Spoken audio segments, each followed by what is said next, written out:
오늘 드디어 이 호세아서 마지막 장 말씀을 저와 여러분이 이 새벽에 함께 읽었습니다. 희망과 회복의 메시지 이 호세아서 14번에 걸쳐서 우리가 이 새벽 시간을 통해 말씀을 묵상했는데 이 마지막 장의 영적인 주제는 희망입니다. 희망. 따라서 희망이 어디서 오는가라고 하는 거예요. 희망은 하나님께로부터 온다는 사실을 믿으시길 바랍니다. 오늘도 여러분이 그 믿음을 가지고 이 우중에도 이 이른 새벽에 하나님께 나왔어요. 왜 나오셨나요? 여러분의 삶의 희망이 하나님께 있음을 믿기 때문 아닌가요? 할렐루야.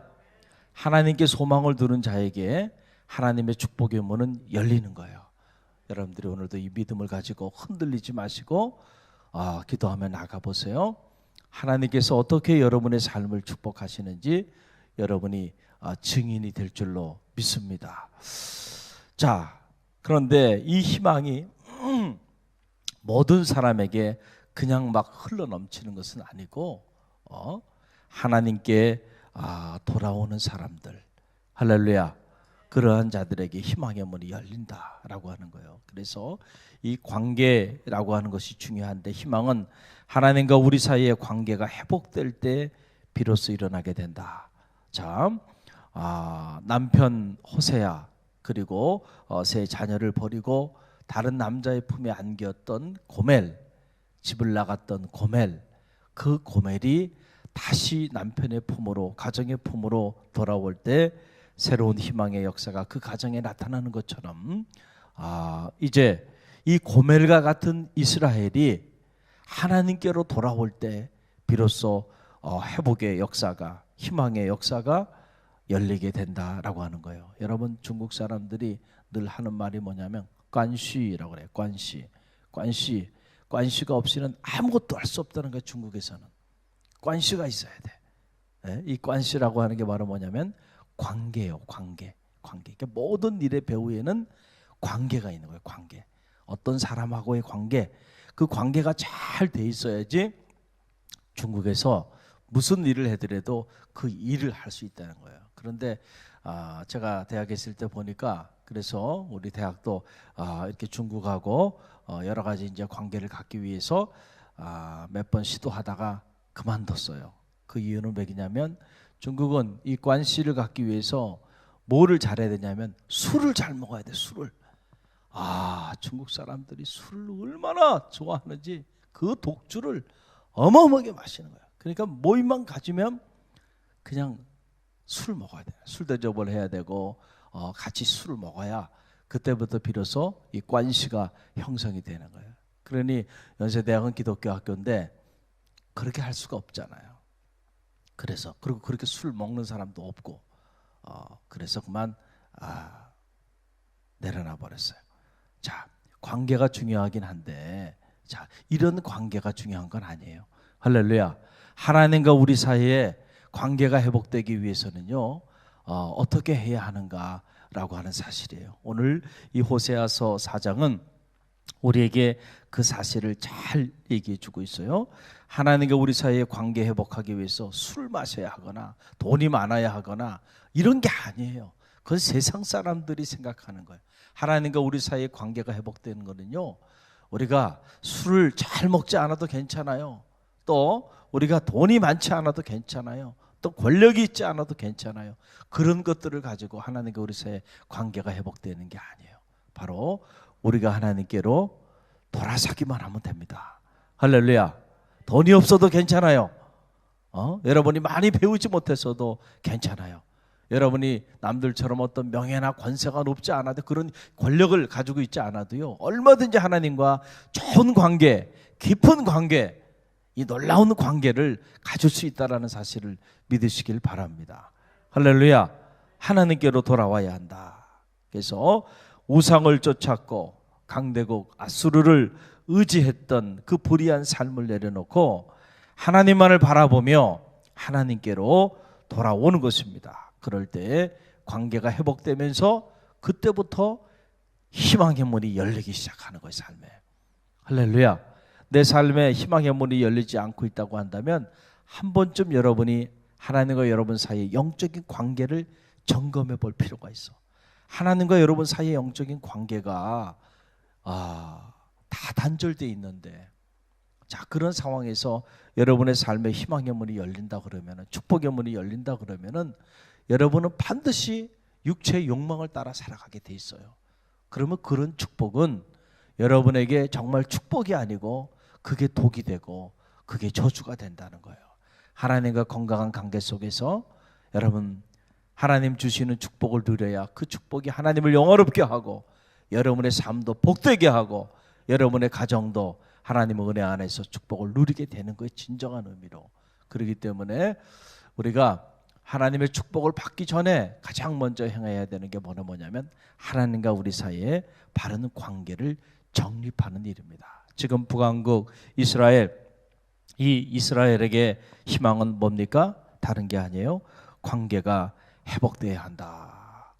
그것이 그래서 24장 1절로 3절 말씀이 그 관계 회복에 대한 말씀이죠. 다시 한번 읽어봅니다. 이스라엘아, 내 하나님 여호와께로 돌아오라. 내가 불의함으로 말미암아 엎드려졌느니라. 너는 말씀을 가지고 여호와께로 돌아와서 아뢰기를 모든 불의를 제거하시고 선한 바를 받으소서. 우리가 수송아지를 대신하여 입술에 열매를 주게 드리니이다. 우리가 아수르의 구원을 의지하지 아니하며 말을 타지 아니하며 다시는 우리의 손으로 만든 것을 향하여 너희는 우리의 신이라 하지 아니하오리니 이는 고아가 주로 말미암아 궁유를 얻음이니라 할지니라. 아멘. 돌아오라는 거예요. 자, 우상을 섬겼던 것들, 아수르라고 하는 강대국을 의지하고 그리고 스스로 말을 타고 전쟁을 일으켜 우리의 삶의 문제를 해결하고자 몸부림쳤던 이 모든 것들, 하나님을 떠나서 행했던 이 모든 것들을 다 제거해버리고 하나님께로 돌아오라는 거예요. 할렐루야. 그럴 때 희망의 문이 열리는데, 희망의 문이 어떻게 열리나요? 놀라운 축복의 말씀이 이곳에 담겨 있죠. 여러분 보세요. 4절로 7절 말씀이, 자, 하나님께로 돌아온 사람들에게 어떤 역사가 나타나는지를 계시해 주고 있는 말씀입니다. 4절로 7절 말씀 다시 한번 읽습니다. 내가 그들의 반역을 고치고 기쁘게 그들을 사랑하리니 나의 진노가 그에게서 떠났습니다. 내가 이스라엘에게 이슬과 같으리니 그가 백합화 같이 피겠고 레바논 백향목 같이 뿌리가 박힐 것이라. 그의 가지는 퍼지며 그의 아름다움은 감람나무와 같고 그의 향기는 레바논 백향목 같으리니 그 그늘 아래 거주하는 자가 돌아올지라. 그들은 곡식같이 풍성할 것이며 포도같이 꽃이 필 것이며 그 향기는 레바논의 포도주 같이 되리라. 아멘. 할렐루야. 이 4절로 7절의 말씀이 오늘 이 새벽을 깨우며 나온 여러분에게 주시는 하나님의 축복의 말씀인 줄 믿습니다. 여러분의 가정이 레바논의 백향목처럼 이렇게 아름답고 견고하고 그리고 그 향기가 온 지면에 흘러 퍼지는 그런 축복의 가정이 되기를 주님의 이름으로 간절히 축원드립니다. 또 풍성한 곡식 포도나무같이 꽃이 피고 그 향기가 레바논의 포도주같이, 얼마나 아름다운 그러한 축복의 역사입니까? 이런 역사가 하나님께 돌아오는 자들에게는 있다는 거예요.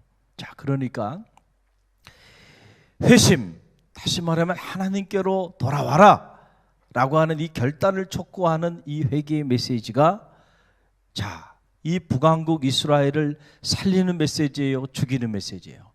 살리는 메시지죠. 그런데 여러분 보세요. 사람들은 어떻게 된 일인지, 자, 우리의 잘못을 지적하고 돌아서라, 회개하라 라고 촉구하면은 다 상처를 받아요. 그리고 그런 소리는 듣고 싶어 하질 않아. 그러다 보니까 당시에도 수많은 선지자들이 있었고 예언자들이 있었어요. 자, 그들이 북왕국 이스라엘이 지금 하나님을 버리고 우상을 섬기고 그리고 강대국을 의지하고 그리고 세상을 향해서 그렇게 달려가고 있는데, 그런 것들에 대하여 잘못을 지적하질 않았어요. 그리고 괜찮아 좋은 일이 일어날 거야,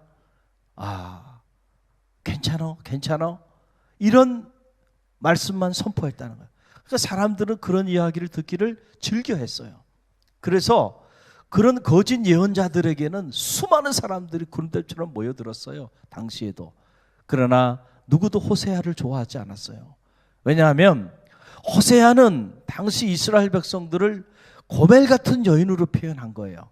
여러분 한번 생각해 보세요. 여러분이 아모하무게 장로님, 당신은 고멜 같은 사람입니다. 아모하무게 권사님, 당신은 고멜 같은 여인입니다. 아모하무게 집사님, 당신은 고멜 같은 집사님입니다. 돌아서세요. 그렇게 신앙생활 하다가는 결국은 하나님의 심판이 임하게 될 겁니다. 정신 차려야 합니다. 자, 이렇게 얘기하면 여러분 어떻게 반응하겠어요? 어떻게 목사님이 이렇게 말씀하실 수 있나? 상처를 받았다 그러고 그러지 않겠어요? 그러나 여러분, 그게 여러분을 살리는 메시지인 줄 믿으시기 바랍니다. 영적인 분별력을 가져요. 특별히 우리가 이제 이런 예언서들을 읽으면서 이렇게 악한 세대에 이렇게 세상을 향하여 달려가고 하나님보다는 마음에 온갖 세상의 육체의 욕망을 품고 살아가는 이 세속도시 한복판에서 우리가 들어야 하는 메시지는 뭘까요?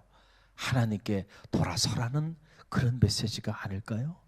회개를 촉구하는 메시지가 아닐까요? 할렐루야. 여러분, 그 메시지가 듣기 거북하고 부담스럽다 하더라도요, 입에 쓴 약이 몸에 좋듯이, 할렐루야, 회개를 촉구하는 이 메시지가 희망의 문을 여는, 축복의 문을 여는, 형통의 문을 여는 그런 메시지인 줄 믿으시기 바랍니다. 할렐루야. 할렐루야. 근데 안타깝게도 이 북왕국 이스라엘은 이 호세아의 이 메시지를 듣지 않았습니다. 그리고 결국은 그들은 호세아의 메시지 그대로 하나님께로 돌아오지 않았으므로 그들에게 열리는 것은 축복의 문이 열리는 게 아니에요. 열리는 것은 심판의 문이 열린 거죠. 그래서 722년에 결국은 북왕국 이스라엘은 이런 마지막 예언자, 호세아가 마지막 예언자예요. 이 멸망하기 전까지 하나님의 말씀을 대언했던 예언자인데 이 예언자의 소리를 듣지 아니함으로 결국 그들이 의지했던 아수르에 의해서 찢김을 당하고 북왕국 이스라엘은 역사에서 사라져버리고 말았다라고 하는 사실이에요. 자, 오늘 우리가 이 호세아서를 읽으면서 영적인 교훈을 삼습니다. 저는 말하기는 여러분의 자녀의 삶에 희망의 문이 열리기를 바랍니다. 여러분의 가정에도 희망의 문이 열리기를 바랍니다. 하나님 앞에서 오늘 이 새벽에 여러분과 하나님 사이에 영적인 관계를 점검해 보세요. 희망이 어디로부터 오는가? 여러분은 어디에 희망을 두고 사는 사람입니까? 희망은 오직 하나님께 있음을 믿으시길 바랍니다. 할렐루야. 희망의 역사를 이루기 위하여 오늘도 저 젊은이들부터 시작해서 많은 이들이 세상을 향하여 분주히 달려갑니다. 그곳에 희망이 있다고 생각하는 거예요. 그곳에 살 길이 있다고 생각하는 거예요. 그러나 결국 그 끝은 심판이 될 수밖에 없다는 사실, 하나님 품을 떠난 인생은 결코 오래가지 못한다는 사실, 우리가 이 호세아서를 통하여 배웁니다. 마치 고멜 같은 삶, 결국은 사람들에게 버림당하고 노예시장에 팔려가 짐승만도 못한 취급을 받게 되는 거예요. 다시 돌아와야 되는 거예요. 할렐루야. 여러분들 이 사실을 기억하고 오늘도 하나님 안에 희망을 품고 하나님께 여러분들이 기도하며 나갈 때 하나님과 여러분 사이에 관계가 회복되고 관계가 회복되어지는 그 순간에 마음의 소원이 이루어지고 축복의 문이 열리고 희망의 문이 열리고 하나님의 역사가 여러분과 여러분의 가정, 여러분의 삶을 통하여 나타나게 될 줄로 믿습니다. 오늘 주신 말씀 붙잡고 기도하며 나가는 축복의 새벽이 되기를 바랍니다.